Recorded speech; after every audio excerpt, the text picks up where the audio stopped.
एटली के द्वारा, इन्हीं क्लीमेंट एटली के द्वारा बच्चों क्या होगा, इन्होंने 1946 में कैबिनेट मिशन भारत भेजा भैया। कैबिनेट मिशन भारत भेजा किसने? क्लीमेंट एटली ने। प्रश्न पूछता है आपसे कि ऐसे कौन से प्रधानमंत्री थे, ऐसे कौन से प्रधानमंत्री थे जिन्होंने भारत में कैबिनेट मिशन को भेजा था, तो वो हो जाएंगे क्लीमेंट एटली। इसके अंदर 3 सदस्य हो जाएंगे मेरे भाई, 3 सदस्य हो जाएंगे। अध्यक्ष कौन है? तो अध्यक्ष जो है इसके वो कौन हो जाएंगे जरा बताइएगा। तो अध्यक्ष आप कहेंगे सर हो जाएंगे यहां सर पैथिक लॉरेंस। तो सर पैथिक लॉरेंस जो है यहां पर अध्यक्ष है। इसके अलावा अन्य सदस्यों में सर स्टेफोर्ड क्रिप्स रहेंगे, सर स्टेफोर्ड क्रिप्स रहेंगे बच्चे लोग, क्रिप्स हो जाएंगे। और दूसरे जो व्यक्ति हैं वो कौन रहेंगे? तो एबी अलेक्जेंडर है ना, एबी अलेक्जेंडर हो जाएंगे, एबी अलेक्जेंडर। तो ये किसमें सदस्य हैं? ये सदस्य जो हैं कैबिनेट मिशन में थे, और इसी कैबिनेट मिशन के आधार पर भारत में संविधान सभा का गठन होगा। इसी कैबिनेट मिशन के आधार पर क्या हुआ है, नोट करके हम लिखेंगे, यहां नोट करके लिखेंगे मेरे भाई। इसी कैबिनेट मिशन के आधार पर, इसी कैबिनेट मिशन के आधार पर संविधान सभा का गठन किया गया था। संविधान सभा का गठन किया गया था, संविधान सभा का गठन किया गया है। याद रखोगे तो एक काम कर लेते हैं, अब एक काम कर लेते हैं, ये जो हमने कंटेंट पढ़ा है क्या इससे कोई प्रश्न भी पूछा गया है आपके ल्यूसेंट में? तो आ जाओ मेरे भाई, आ जाओ आप लोग यहां। क्या आप देख पा रहे हो? ल्यूसेंट ऑब्जेक्टिव जो है ये वाली, ल्यूसेंट ऑब्जेक्टिव ये वाली है। इस ल्यूसेंट ऑब्जेक्टिव में पेज नंबर 131 पर जाकर के देख लीजिएगा, इसी ल्यूसेंट के पेज नंबर 131 पर जाकर देख लीजिएगा, लगातार क्वेश्चंस आपको देखने को मिलेंगे। पहला प्रश्न देखो बेटा, 1922 में निम्नलिखित में से किसके द्वारा उद्गार व्यक्त किया गया कि भारतीय संविधान भारतीयों के इच्छानुसार होना चाहिए? बताओ भाई, किसने कहा था?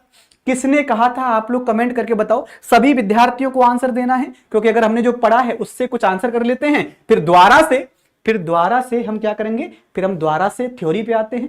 सभी विद्यार्थी कमेंट करके बताओ। तो मैंने आपको क्या बताया था? मैंने आपको यहां पर एक बात बताई थी कि महात्मा गांधी ने 1922 में संविधान सभा की डिमांड करी है।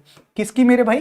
तो 1922 में महात्मा गांधी ने संविधान सभा की डिमांड करी, संविधान सभा की डिमांड करी। और संविधान सभा की डिमांड में इन्होंने 2 बातें कही थी। डिमांड में महात्मा गांधी ने 2 बातें कही थी। 2 बातें कौन कौन सी हैं? संविधान सभा की डिमांड में महात्मा गांधी 2 बातें कहते हैं। नंबर 1, संविधान सभा का निर्माण भारतीयों के द्वारा होना चाहिए। तो संविधान सभा का निर्माण, इन्होंने कहा था कि संविधान सभा का निर्माण भारतीयों द्वारा होना चाहिए भैया। किसके द्वारा? तो भारतीयों द्वारा होना चाहिए, पहली डिमांड हो गई। भारतीयों के द्वारा होना चाहिए, पहली डिमांड हो गई। और दूसरी डिमांड इन्होंने करी कि दक्षिण अफ्रीका की तर्ज पर होना चाहिए, दक्षिण अफ्रीका की तर्ज पर। तो दक्षिण अफ्रीका की तर्ज पर होना चाहिए। दोनों डिमांड याद रखना अपने दिमाग में।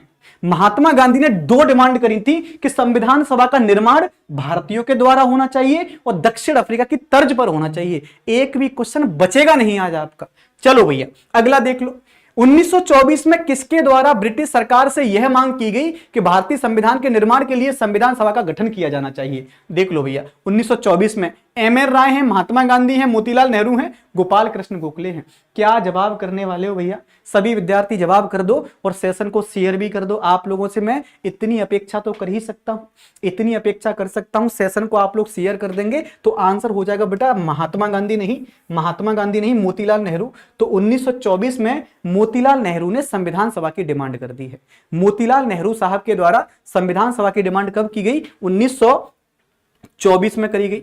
अगला प्रश्न देखो, पेज नंबर के हिसाब से लिखा हुआ है, किस किस पेज नंबर पर कौन कौन से क्वेश्चन हैं। तो एकदम डरने की आवश्यकता नहीं है, बढ़िया से पढ़ लेंगे आप लोग। संविधान सभा के विचार का औपचारिक रूप से प्रतिपादन किसके द्वारा किया गया? तो संविधान सभा के विचार का औपचारिक रूप से प्रतिपादन किसने किया है? औपचारिक डिमांड क्या पूछ रहा है? औपचारिक डिमांड किसने करी है? कमेंट कर दोगे बाबू, किसने औपचारिक डिमांड करी थी? तो एम.एन. राय ने 1924 में नहीं, 1934 में ऑफिशियल डिमांड करी है, ऑफिशियल डिमांड। मैंने आपके